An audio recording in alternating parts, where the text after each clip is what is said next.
Play that shit. Who you think you playing with? I won't show my hand, bitch. Niggas hating me and I can't stand it. I was down bad. Hey man, say man, what's good YouTube? It's your boy Quizzo, aka Quizzo Club, man. I'm back here with another banger, man. Today we got NBA legends displaying how crazy good Larry Bird was. But y'all know, I've been doing a lot of Larry Bird on the channel, so I already know how good he was. But let's see these legends displaying how really good he was, bro. Cause you know I'm just a fan, and I didn't even watch him play in his prime. Like I'm watching old highlights that's on nasty footage you can barely even recognize what's going on. So let's see what these legends really think of Bird, bro. Before we get into it, make sure y'all like, comment, subscribe, man. Let's get into it. The man from Indiana who gave us an 80s to remember by lighting up a battle between the Celtics and the Lakers will forever be heralded as one of the players who saved basketball. Bird and Magic's coast-to-coast war. But yeah, as I've been doing my Larry Bird journey, bro, he definitely became probably one of my top 5 favorite players ever. And he definitely moved up on my list. I used to barely have Bird top 5, bro. Now he's third all time for me after LeBron. They go Jordan, LeBron, Bird. That's my list now. Bird used to be like 6, but now he just moved up after doing my research, bro. That's the problem with my generation. We ain't doing our research, man. You gotta do your research. And jaw-dropping styles gave the NBA the boost it needed before the emergence of Michael Jordan. But for Bird, with 3 titles, 2 Finals MVPs, and 3 consecutive MVP seasons, some forget just how good he really was. Today, and if y'all ain't know, I think he's the last person to get 3 MVPs in a row, bro. That's how crazy good he was. Today we look at NBA consecutive MVP seasons. Some forget just how good he really was. Today we look at NBA players explaining how crazy good Larry Bird was in his prime. Before we get into all that, if you want to win a PS5 with NBA 2K22 and Madden NFL 20... I would like to win a PS5, but I already got one, buddy. If y'all want to win, go ahead and answer that. Well, actually, this video kind of old, so that giveaway been ended. When speaking of the NBA's greatest of all time, there's always 5 or 10 guys that hit the list. Facts. Each carries a different generation. From 50s Bill Russell... Yeah. Speaking of that KD picture, KD in my top 10. 10 guys that hit the list. Each carries a different generation. From 50s Bill Russell to 60s Wilt Chamberlain or 70s Kareem Abdul-Jabbar. 80s Magic Johnson, 90s Michael Jordan, 2000s Shaquille O'Neal. Hey, 80s Larry and Magic. And Kobe Bryant to today's LeBron James. Some get overlooked when they shouldn't. For example, Tim Duncan. And others get left behind because... Facts. Tim Duncan won like 5 rings in the Kobe era too, and we don't talk about Tim Duncan. It's like, bro. I mean, that's how it is. The players that's quiet, that's not really media, they don't got that charisma, they get overlooked, bro. Overlooked when they shouldn't. For example, Tim Duncan. And others get left behind because of the lack of titles, like Charles Barkley. Facts. What happens when all these players talk of another great as if he was like no other? Larry Bird was lauded by most of these legends, because he was one of them too. He was consistent, tough, offensively masterful, and one of the first big guys to shoot many three-point shots. LeBron James spoke candidly in an interview about how he was one of the few guys ever to win a three-point contest with a warm-up shirt on. LeBron referring to the time... Hey, bro, that's how you know it was that easy for Bird, bro. Nigga had on a warm-up jersey, winning the three-point contest. One of the few guys ever to win a three-point contest with a warm-up shirt on. LeBron referring to the time Larry won his 3rd consecutive three-point contest. James continued, for young guys that don't know him, you know, they think of Larry Bird as a jump shooter. But he was so much more than that. He was a passer. He averaged double-digit rebounds. He defended, he took charges. And, you know, he's a straight-up complete basketball player, and me as a small forward. Later in his career, LeBron... And y'all love hating on LeBron when he giving y'all boy Larry Bird some love, man. Like, LeBron always showing respect to the older generation. You know, he's a straight-up complete basketball player, and me as a small forward. Later in his career, LeBron adapted his game to the new way of basketball, which was a charge led by the Golden State Warriors in shooting more from behind the arc. LeBron was considered a big guy, but began shooting more threes, and no doubt was heavily influenced by the fact that Larry Legend had already achieved this feat in the 80s. In another interview, when asked about his top 3 of all time, LeBron put Larry Bird firmly in there with MJ and Dr. J. 3, Larry Bird, Dr. J. Michael. Shaq had a very different opinion on Larry initially. He said he disliked Bird because he was jealous. He thought, how could this regular-looking guy do everything? Never really had a chance to play against Larry Bird, but I actually used to hate Larry Bird. I hated. Shaq soon realized as he grew older and wiser that despite getting the luck of the Irish with the Celtics, Larry made his own luck when it came to shooting the ball. Shaq, at 7'1", of course, had a completely different style of game at the time. He was built to the max and used brute force to impose his will on the defense and rack up the points, blocks, and rebounds. Shaq was also faster than most give him credit for, particularly in the early part of his career. Rebound. Now the Magic with a final shot chance. O'Neal runs the floor, takes it off. That Magic Shaq was different, bro. When he was in shape. Imagine if he stayed in shape his whole career.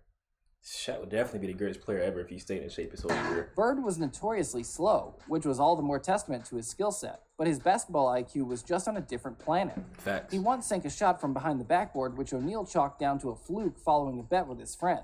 Cam Vincent to Bird, and Like, bro, who's doing that?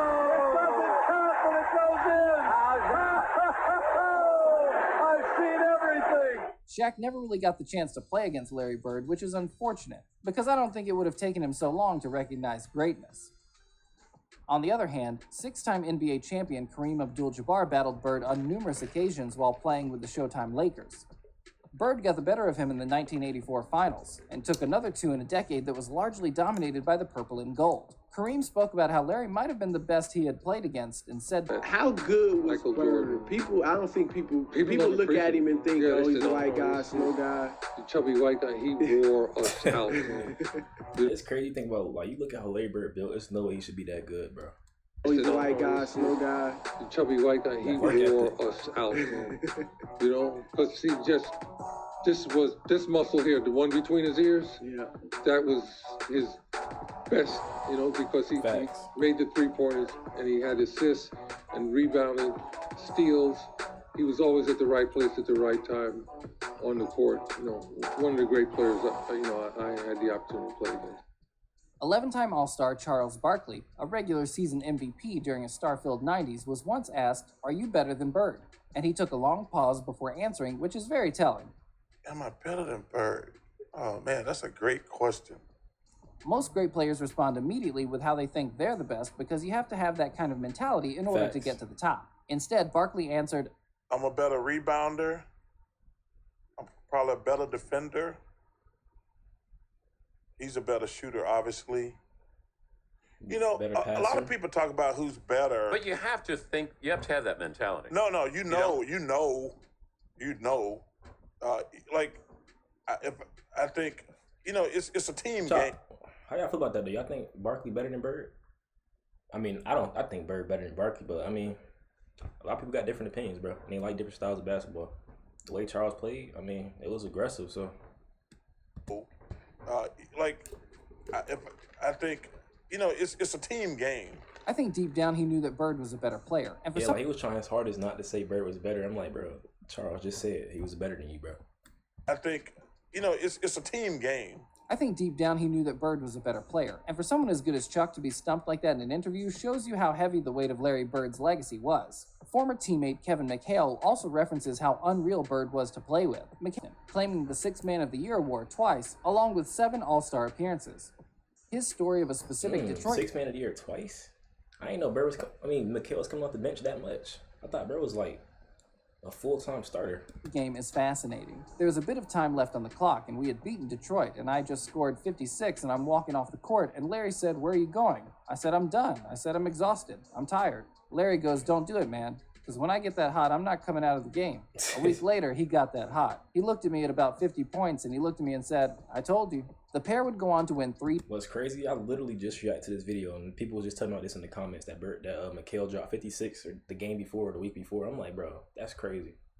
Hot. He looked at me at about 50 points, and he looked at me and said, "I told you." The pair would go on to win 3 titles together.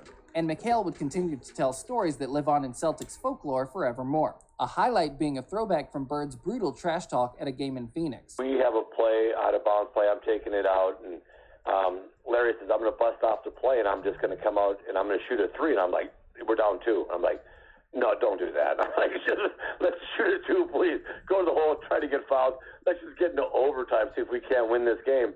And Larry says, "No, I'm just going to bust a 3 on him." I'm like, "Oh, my gosh." So he tells the Phoenix bench, he tells the coaches, "Yeah, I'm just fixing to bust a 3 on you guys and just go home. I'm tired of this." And he gets the ball, jumps out, busts the play, comes out, gets the ball at the slot, shoots the ball, as the ball's in the air, he kind of turns towards the Phoenix bench and yells, "Told you so." Larry's mental game was such that he could just open. It's just the fact that he will literally tell somebody what he's going to do, the whole team, the coach, and they still can't stop it. Like, that's what's crazy about Larry Bird trash talk. That ain't no regular trash talk, bro. That's just disrespect. The Phoenix bench and yells, "Told you so." Larry's mental game was such that he could just open up any team and tear them apart. He would use psychological warfare on a regular basis. Players speak of his toughness not because of his size or physicality, but because of his mind. He would impose his will on the opposition and could force them off their game just as much as he could switch on his. A mastermind at trash talk tactics, Larry Bird will forever go down in history as one of the greatest trash talkers of all time. And in the 80s, that mattered. With players such as Bill Laimbeer, Hakeem Olajuwon, Magic Johnson, and the eventual emergence of Michael Jordan, Bird did what was necessary in order to gain that mental edge that took him over the top. Crazy Dom. James Worthy, the 1988 Finals MVP, simply stated that Larry was trash talking all the time, but the problem was he could back it up. Yeah, he could back it up. So when you're arrogant and you can back it up, you're not arrogant, you're just good. And Larry was good. Even Worthy's former teammate Magic Johnson spoke on the fact that he had a real dislike for Larry Bird as far back as their college playing days for the very reason that Larry would constantly get the better of him. Johnson claimed in a recent interview during a press build-up for the Broadway play about the pair that after he beat Larry in the NCAA championship game in 1979, the most watched college basketball game ever, by the time he got to the Lakers, they were What the hell? They blowing kisses at game each in other? 1979, the most watched college basketball game ever. By the time he got to the Lakers, they were 0-8 to the Celtics. You had to hate the Celtics to beat them because when I got here, we were 0-4, I think 8, and then the first time against the Celtics in the championship series, and then we lost that in '84. That made us 0-9, I believe. And later is quoted as saying, crazy. "When I played." So the Lakers versus Celtics really wasn't even a rivalry until the 80s, because 0-9, that ain't no rivalry, that's a slaughter. Larry Bird was the only one I feared. Not bad when hearing it from a 5-time champion and one of the true great basketball players of all time. At the 2019 NBA Awards, Johnson received the NBA Lifetime Achievement Award, but it was shared with guess who? Larry Bird. Bird was simply the king of talking the talk, then actually going out and walking the walk. Listen, man. Retirement is great for you because you've never talked this long. Dominique Wilkins recounts one of the most famous games where Larry Bird promised Kevin McHale he was going to break McHale's record against Atlanta. Wilkins said, "He got so hot in that game that you talk about that patented step back. He was doing that step back and he switched it to his left hand 3 separate times in that game. He hit a 3. He was scoring anywhere on the floor that he wanted. Is this when the bench was giving each other 5? The bench was giving each other 5. So did you get in a fight with them after the game? Forget Larry. Did you beat anybody on the bench? Because you giving 5, he's scoring on me. Every one of those guys got fined $3,000. Okay. Larry's legend lives on because of the greats that want to tell them. The reason there's a list of top 10... Getting fined is crazy, for like, because why are you celebrating Larry Bird dropping 60 on you, bro? Like... Larry's legend lives on because of the greats that want to tell them. The reason there's a list of top 10 players who consistently call Bird their toughest opponent or one of their all-time greats is because Larry himself is in that list. Larry is a top 10 baller of all time. His style doesn't matter when his skill sinks the opposition. Because above all, the opposition will remember. They'll remember the steals, the shots, the clutch plays, and the trash talk. They'll remember the Bird from the early 80s, not from the early 90s. The Larry who stepped out on the court in his warm-up jacket and made Michael Jordan recoil in envy. MJ announced, He took off his top yet. See when he took off his top. well, when Bird did, it was all business. He may as well have taken a mop and bucket to the floor because he was about to clean up. He was an impetuous and never relenting opponent that took the life from anyone who stepped onto his battlefield. The consensus is a resounding stamp of legendary status for the man who will forever go down in the history books as one of the greatest ever players, and arguably the greatest ever Celtic to grace the court. What did you think of Larry Bird in his prime? Larry definitely the greatest Celtic ever. Just because Bill Russell won the most don't mean he the best Celtic ever. I ain't gonna lie. But I mean, and that's the internet video. Another video where we seen what I already know. Larry Bird was a dog, bro.